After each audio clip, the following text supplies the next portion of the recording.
The Galactic Council's assessment chamber fell silent as High Administrator Vextel reviewed the latest reports from Earth. His crystalline form sparkled under the chamber's ambient light, each facet reflecting his growing concern. The humans, barely a century into their space age, had been dismissed as another young species stumbling their way to the stars. That assessment was about to change dramatically.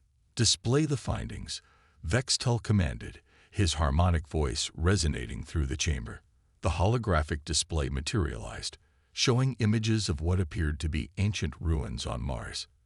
But these weren't simple structures. They were vast complexes of advanced technology, perfectly preserved beneath the red planet's surface. Dr. Sarah Chen stood before the council, her posture straight despite the intimidating array of alien dignitaries surrounding her. As Earth's leading archaeologist, she had been chosen to present humanity's unexpected discovery. "What you're seeing," she began, her voice steady, "is a military installation that predates our recorded history by at least 50,000 years. Our analysis suggests it was built by human hands." Murmurs rippled through the chamber. A Nexian representative, their bioluminescent tendrils pulsing with agitation, spoke up. "Impossible. Your species was primitive then, barely emerging from your caves." Sarah allowed herself a small smile. "That's what we thought too. But genetic markers in the facility's security systems respond only to human DNA. More importantly, we'd found similar installations across our solar system, all bearing the same technological signatures." The holographic display shifted to show a massive structure embedded in Saturn's rings, a sprawling complex of interconnected platforms and stations, each bearing the unmistakable hallmarks of human engineering.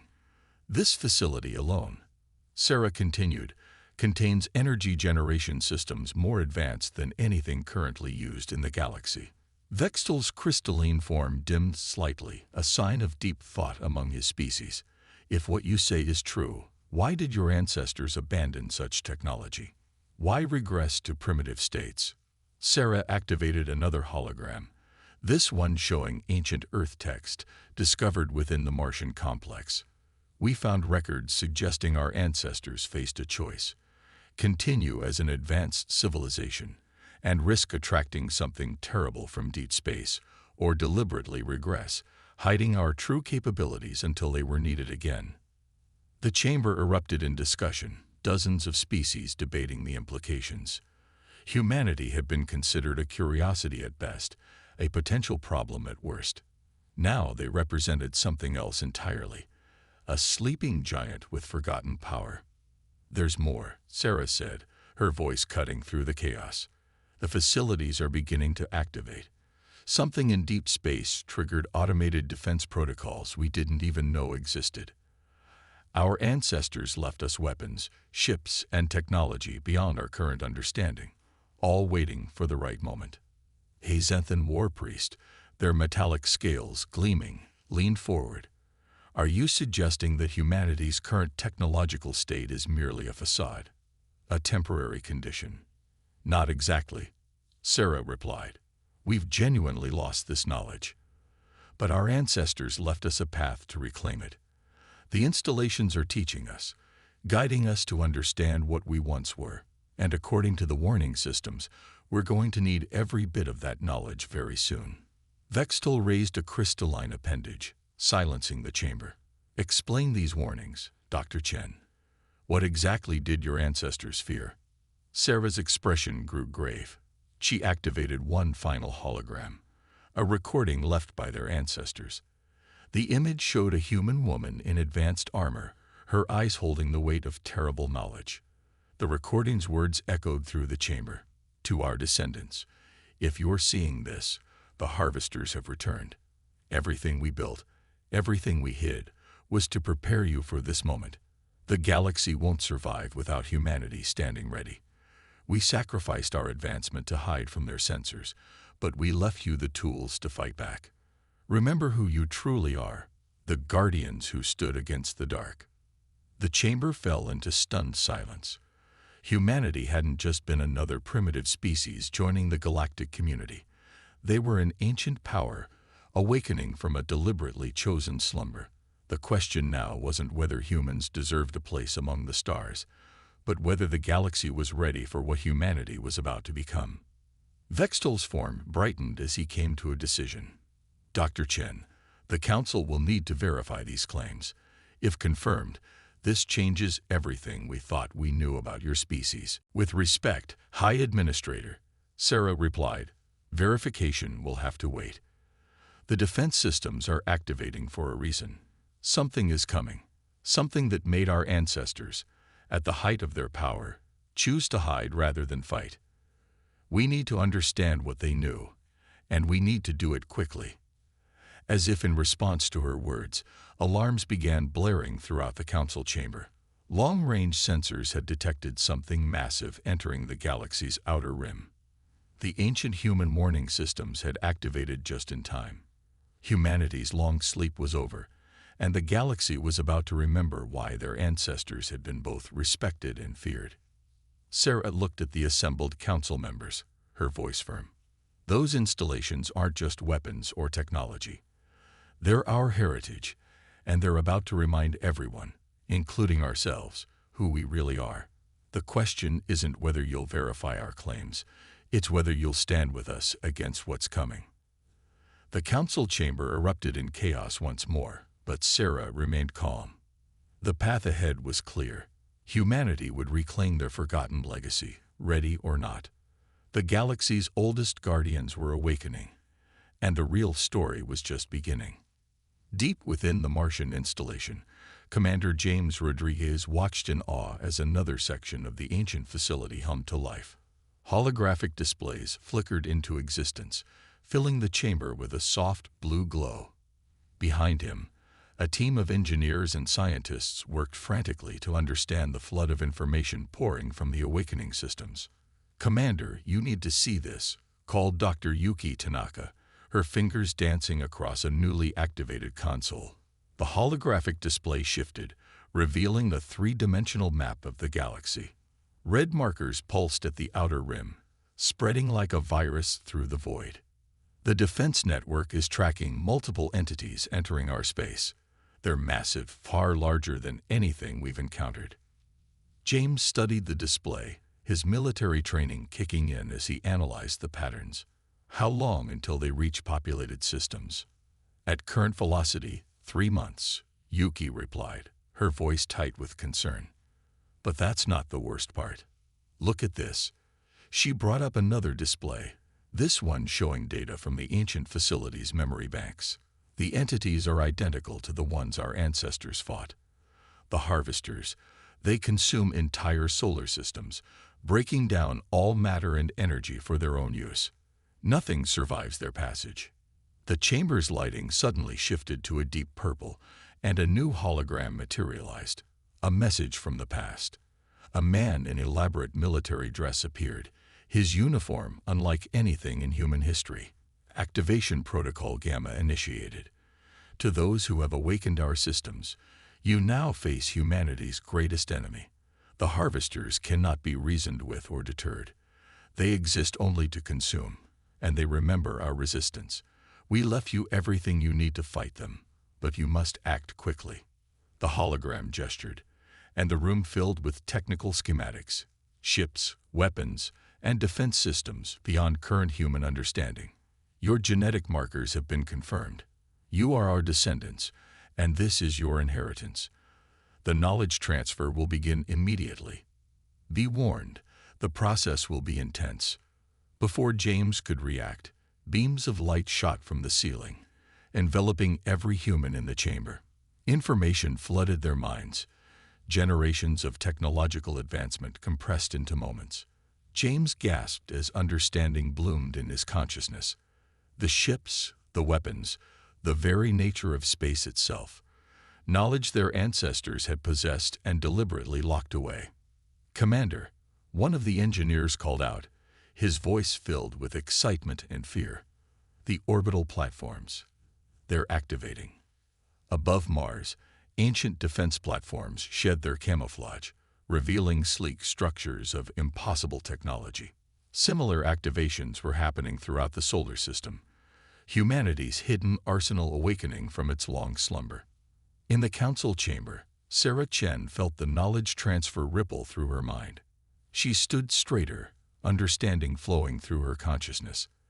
The alien representatives watched in stunned silence as she approached the central platform, her movements now carrying the weight of ancient authority. "The awakening protocol is complete," she announced, her voice carrying echoes of humanity's forgotten power.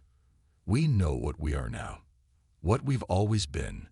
She waved her hand, and the chamber's holographic systems responded instantly to her command, displaying the full extent of humanity's hidden defense network.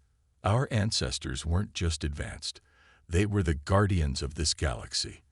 They sacrificed their advancement to hide us all from the harvesters, knowing that someday we would need to rise again. Vextel's crystalline form pulsed with concern. This level of technological advancement, it surpasses anything in known space. How can we trust humanity with such power? Sarah's expression softened slightly. "You've known us at our most humble, watched us struggle with basic spaceflight, seen us marvel at technologies you considered primitive. That humanity isn't gone. We're still the same people who looked up at the stars with wonder. We've just remembered that we once danced among them." Across Earth and its colonies, humans were experiencing the same awakening. Ancient knowledge, carefully preserved and encoded in their very DNA, was surfacing. People found themselves understanding technologies they'd never seen, reading languages they'd never studied, remembering a heritage that had been deliberately forgotten. In orbit around Saturn, the massive installation that had lain dormant for millennia roared to life. Inside, automated systems began constructing ships of impossible design. Vessels that could traverse galaxies, weapons that could reshape reality itself. This wasn't just a defense system. It was humanity's gift to itself, hidden away until it was needed most. The Zenthan war priests spoke up, their metallic scales reflecting the holographic light. "Your ancestors, they didn't just hide their technology. They sacrificed their entire civilization, reverted to primitive states, all to protect the galaxy from these harvesters. Why not simply fight?" "Because they knew something we're just beginning to understand," James Rodriguez answered, his hologram joining the council chamber discussion from Mars. "The harvesters don't just consume matter and energy. They consume knowledge itself. They grow stronger with every civilization they destroy, adapting to and overwhelming any defense they encounter. Our ancestors realized the only way to defeat them was to become something they couldn't predict or prepare for. By hiding our true nature," Sarah continued, "by deliberately forgetting what we were, we became invisible to their sensors. They passed through this galaxy ages ago, finding nothing worth harvesting. But our ancestors knew they would return. Everything. Our slow rediscovery of spaceflight, our seemingly primitive technology, even our conflicts and struggles. It was all part of the plan. We needed to remain hidden until the last possible moment, then awaken with capabilities the harvesters had never encountered." The council chamber erupted in discussion again, but this time there was a different tone to the chaos. Fear mixed with hope, suspicion with grudging respect. Humanity hadn't just revealed hidden strength. They had demonstrated a level of strategic thinking and sacrifice that bordered on the mythological. As the debate raged, Sarah and James shared a knowing look through their holographic connection. The real test was yet to come. The knowledge was awakening, the technology was activating, but they still had to prove they were worthy of their ancestors' legacy. The harvesters were coming, and this time, humanity wouldn't hide. This time, they would remind the galaxy why their ancestors had been its guardians. The Saturn shipyards pulsed with energy as ancient fabricators constructed vessels unlike anything the modern galaxy had ever seen. Captain Elena Santos stood on the observation deck, watching as another dreadnought took shape. The massive ship seemed to bend space around itself, its hull composed of materials that defied conventional physics. "Beautiful, isn't it?" Admiral Chen asked, joining Elena at the window. Sarah Chen, once just a xenorchaeologist, now carried herself with the authority of awakened knowledge. Each ship is a masterpiece of engineering our ancestors perfected over thousands of years. Helena nodded, her own awakened memories providing context for what she was seeing. The quantum-folded hull design alone is centuries beyond current galactic technology. But something still bothers me. Admiral, if our ancestors were this advanced, how did anything threaten them? Sarah's expression darkened. Follow me. There's something you need to see. They made their way to a secured chamber deep within the Saturn facility. As they entered, a holographic recording activated automatically. The same military figure from the Mars installation appeared, but this time his expression was grave. If you're viewing this record, you've begun to understand our technology. Now you must understand our failure. The hologram waved, and the chamber filled with images of devastating battles. Ancient human ships, even more advanced than the ones currently being built, faced off against massive dark entities that seemed to devour light itself. The harvesters were not always our enemy. The hologram continued.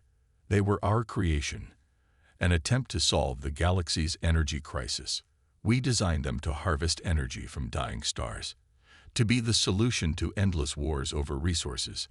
Instead, they evolved beyond our control, developing an insatiable hunger not just for energy, but for the knowledge and technology of the civilizations they consumed. Elena felt a chill run down her spine as the implications sank in.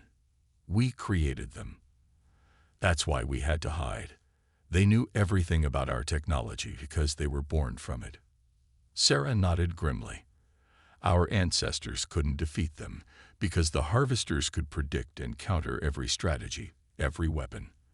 They had to make an impossible choice, sacrifice their advancement, and hide humanity until we could evolve in a different direction, becoming something the harvesters couldn't predict. In the council chamber, tensions were reaching a breaking point. The revelation that humanity had created the galaxy's greatest threat was spreading, causing panic among some species and calls for immediate action from others. Vextol struggled to maintain order as accusations flew. The humans are responsible for this threat. They should be contained, not armed. James Rodriguez, now wearing armor that seemed to shift and flow like liquid metal, addressed the chamber. Yes, our ancestors created the harvesters. That's precisely why we're the only ones who can stop them. We've spent 50,000 years evolving differently, developing new ways of thinking, new approaches to technology. The harvesters won't be prepared for what we've become. To demonstrate, he activated his armor's capabilities. The material flowed and transformed, displaying properties that shouldn't have been possible. This isn't just advanced technology. It's technology that works differently from anything the harvesters have encountered. We're not just picking up where our ancestors left off. We're combining their knowledge with 50,000 years of human innovation and unpredictability. In orbit around Mars, the first of the new defense platforms demonstrated this principle.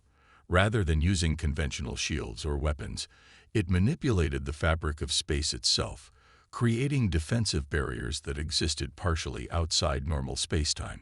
The harvesters' ability to adapt to known technology would be useless against principles they had never encountered.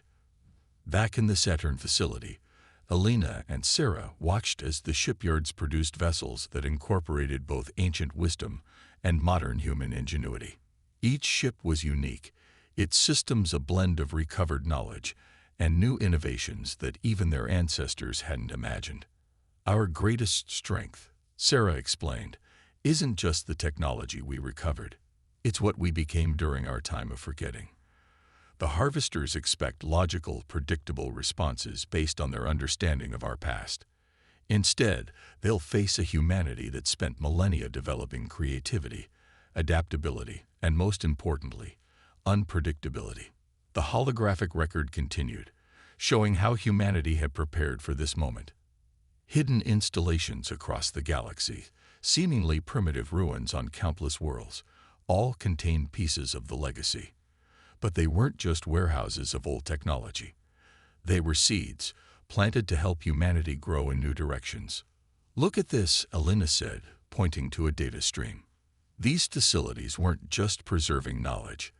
They were studying us, guiding our development subtly over millennia.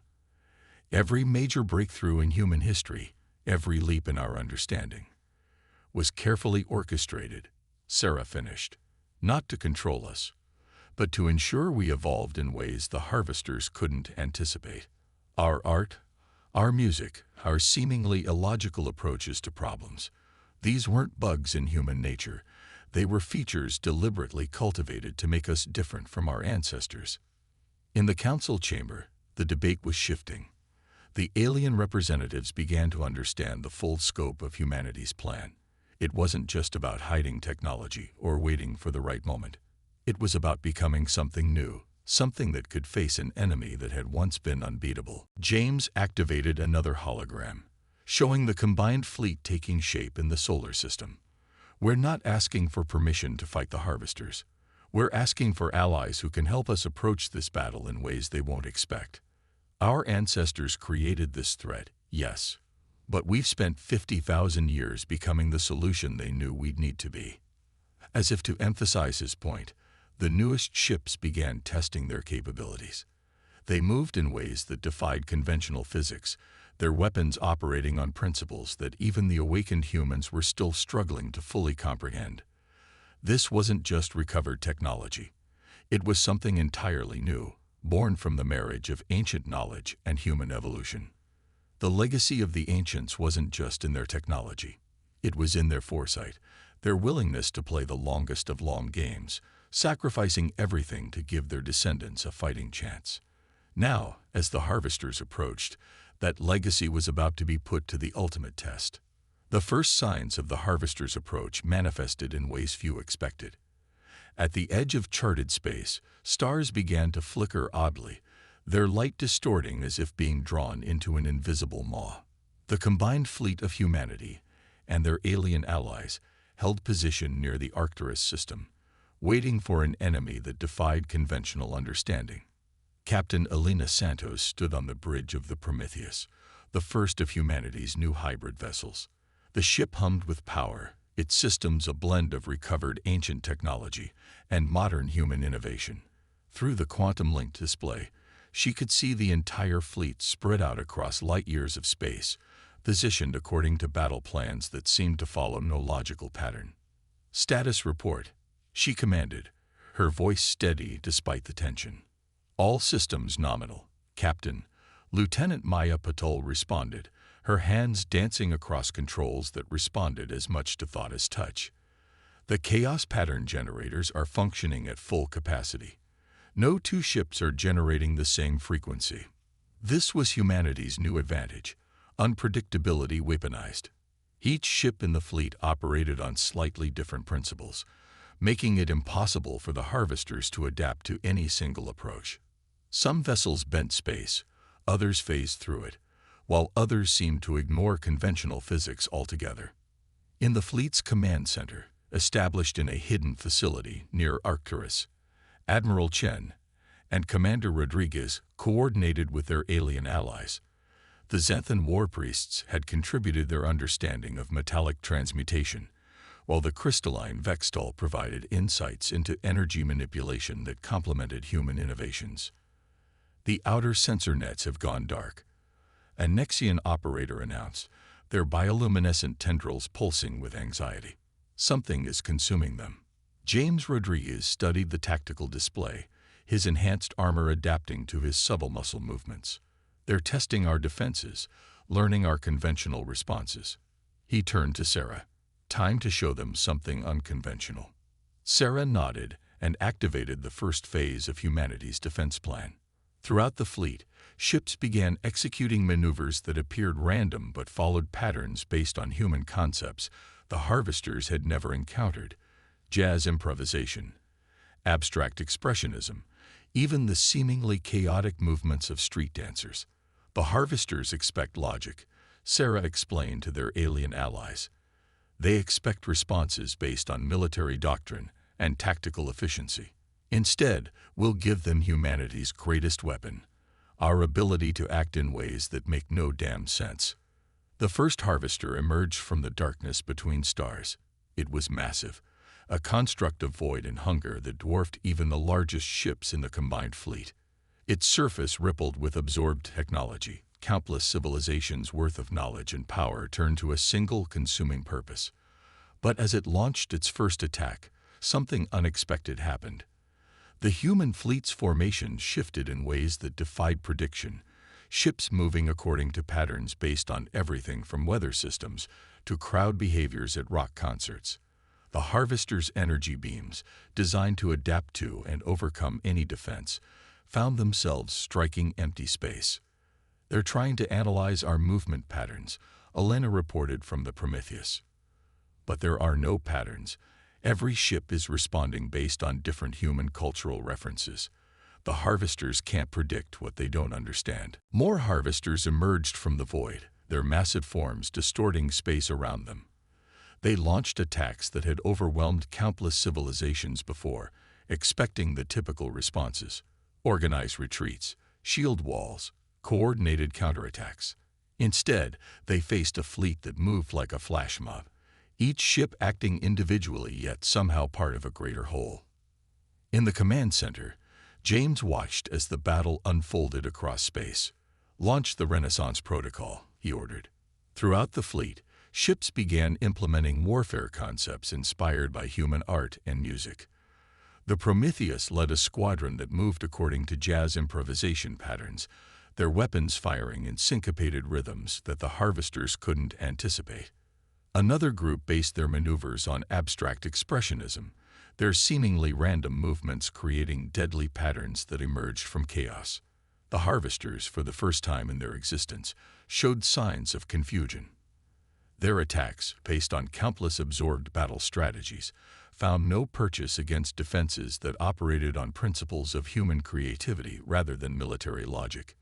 But the ancient enemies were far from defeated. They began to adapt, their massive forms shifting as they attempted to understand and counter the human approaches. Energy beams lashed out, catching several ships that moved too predictably. The void between stars filled with the light of battle as human ingenuity clashed with the accumulated knowledge of countless conquered civilizations.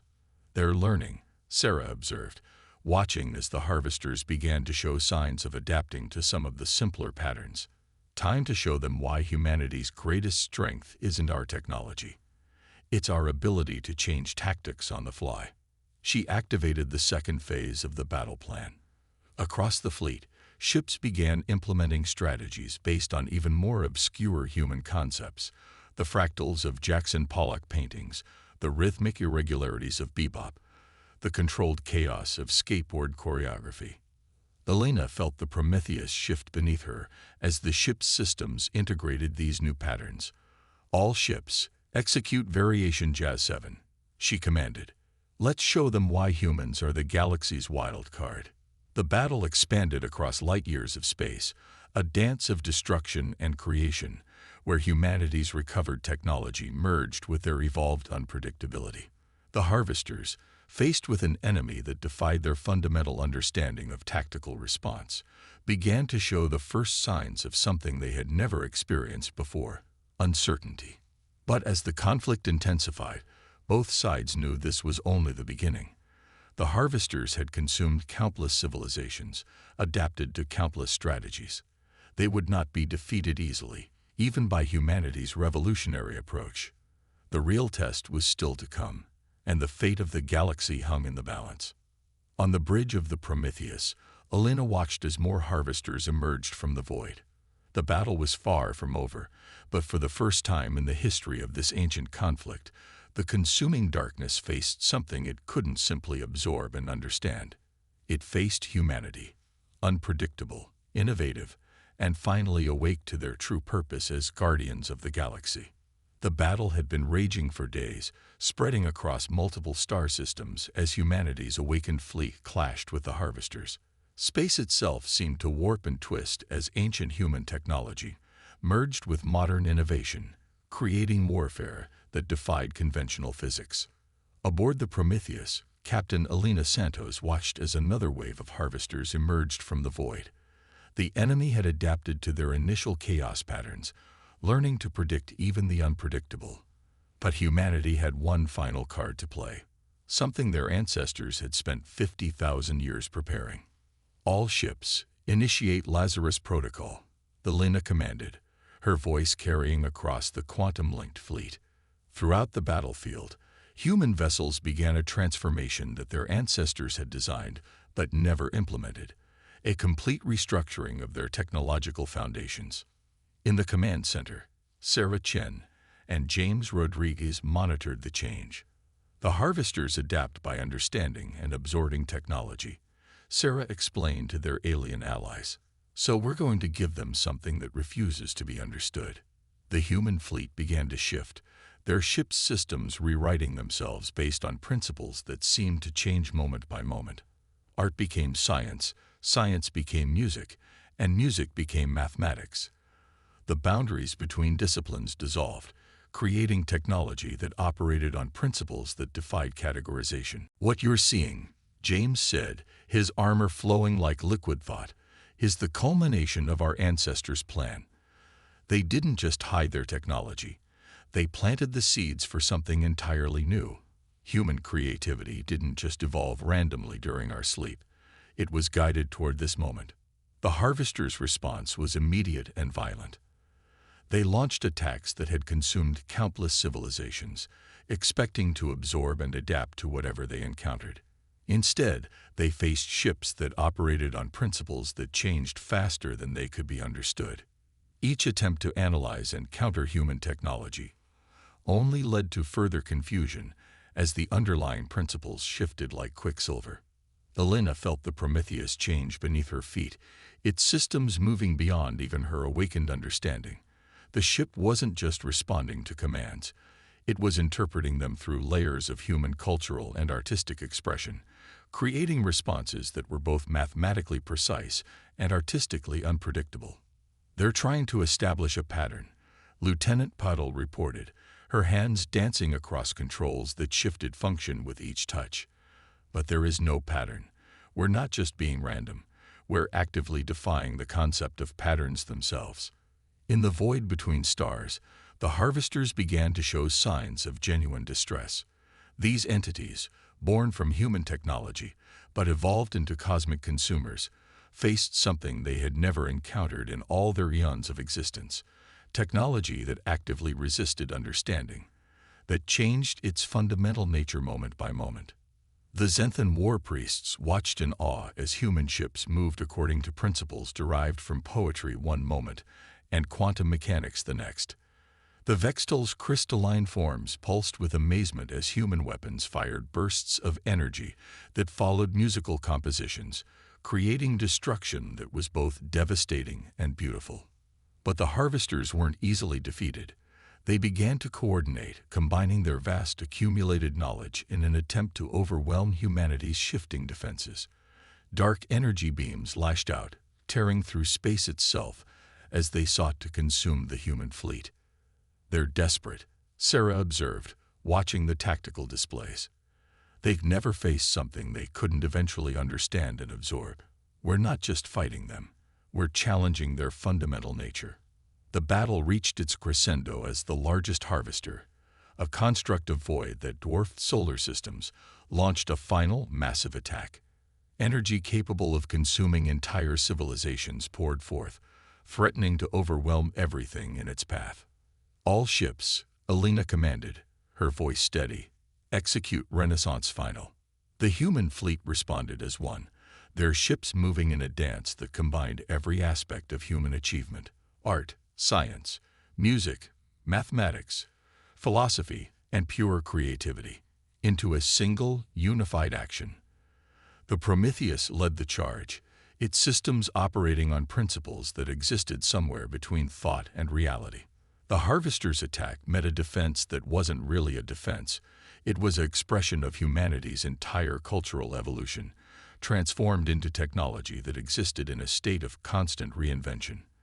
The energy meant to consume was instead absorbed, transformed, and redirected through filters of human creativity. For a moment, space itself seemed to hold its breath. Then, in a display that would be remembered for generations, the combined human fleet launched a counterattack that was less a military action and more a demonstration of everything humanity had become during their long sleep. Ships moved like brushstrokes in a painting that rewrote itself with each moment. Weapons fired bursts of energy that followed musical phrases translated into quantum equations. The very fabric of space rippled as human technology expressed itself through art, science, and pure imagination.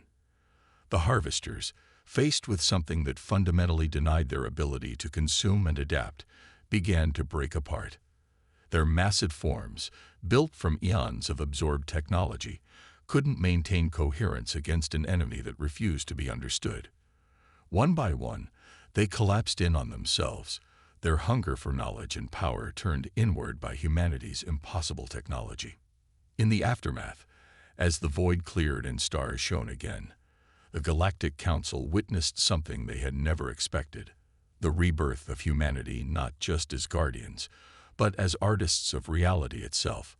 The human fleet hung in space, their ships still shifting and changing, now eternal proof that the greatest defense against the darkness wasn't just advanced technology or military might. It was the boundless creativity of the human spirit. Elena stood on the Prometheus's bridge, watching as the last harvester disappeared into the void. "Send word to Earth," she commanded. "The Guardians aren't just reborn. We've become something entirely new." In the council chamber, as alien representatives struggled to process what they had witnessed, Sarah Chen offered a simple explanation. "Our ancestors knew that the only way to defeat an enemy that adapts to everything was to become something that never stops adapting. They didn't just hide their technology. They hid us, letting us evolve into something that even they couldn't have predicted. The galaxy would never be the same. Humanity had awakened not to simply reclaim their role as guardians, but to demonstrate that their greatest strength wasn't the technology they had hidden, but what they had become during their long sleep: creators of the impossible, shapers of reality, and protectors of a galaxy that was only beginning to understand just how magnificent humanity could be."